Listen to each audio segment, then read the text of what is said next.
وہ روزانہ میری کلینک پہ آتی اور روز کی طرح سب سے آخری سیٹ پر بیٹھ جاتی اور اپنی باری کا انتظار کرتی رہتی۔ اپنے سے بعد میں آنے والوں کو بھی پہلے چیک اپ کرانے کے لیے اپنی جگہ دے دیتی تھی۔ وہ کھسکتی ہوئی پھر سے آخری سیٹ پر پہنچ جاتی تھی۔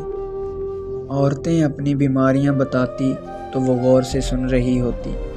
جب مریض کلینک سے نکلتا تو وہ باہر جا کر اس سے کچھ باتیں کرتی۔ وہ نقاب میں ہوتی تھی اور کسی اچھے عزت دار گھرانے سے تعلق رکھتی تھی، مگر وہ بہت غریب تھی۔ ہر وقت اس کی آنکھیں ویران اور اداس نظر آتی تھیں۔ کپڑے قیمتی نہیں مگر صاف ستھرے ہوتے تھے۔ میں دن کو سرکاری ہسپتال میں اور شام کو اپنی کلینک پہ بیٹھتا۔ میں رات کو دیر تک کلینک پر بیٹھا رہتا۔ میری پریکٹس اچھی چل رہی تھی۔ اللہ نے میرے ہاتھ میں شفا رکھی تھی۔ میری بیوی 4 سال پہلے اس دنیا سے رخصت ہو چکی تھی اور میری کوئی اولاد بھی نہ تھی۔ بس اسی وجہ سے میں ہسپتال کے بعد زیادہ وقت کلینک پر گزارتا۔ وہ روزانہ میرے کلینک پہ آتی اور 2 سے 3 گھنٹے بیٹھی رہتی۔ آج میں نے ارادہ کیا کہ جب وہ آئے گی آج اس سے میں پوچھوں گا کہ وہ کیا کرنے آتی ہے، اور آج بھی وہ پہلے کی طرح آخری سیٹ پر بیٹھی تھی۔ میں نے جاتے ہی آخری سیٹ سے مریضوں کا چیک اپ شروع کیا۔ میں نے کہا بی بی آپ آؤ۔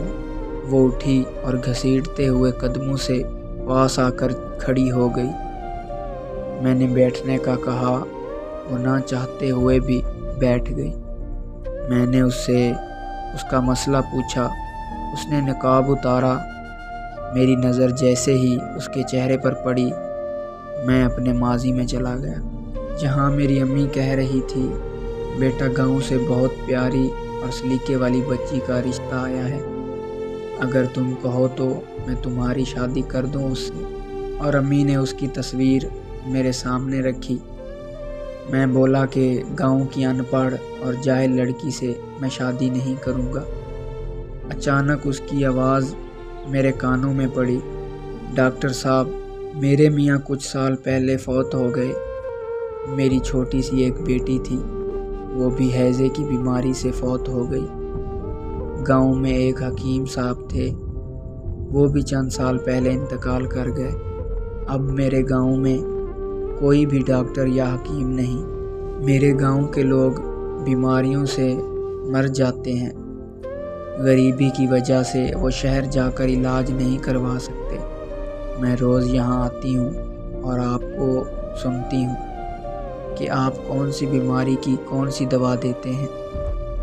میں ان سب بیماریوں اور ان کی میڈیسن لکھ لیتی ہوں اور پھر وہ میڈیسن میڈیکل سٹور سے خرید کر اپنے گاؤں کے لوگوں کو دیتی ہوں، جس سے ان کو فائدہ مل رہا ہے۔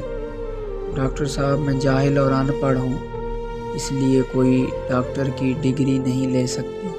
یہ کہہ کر وہ میرے کلینک سے چلی گئی۔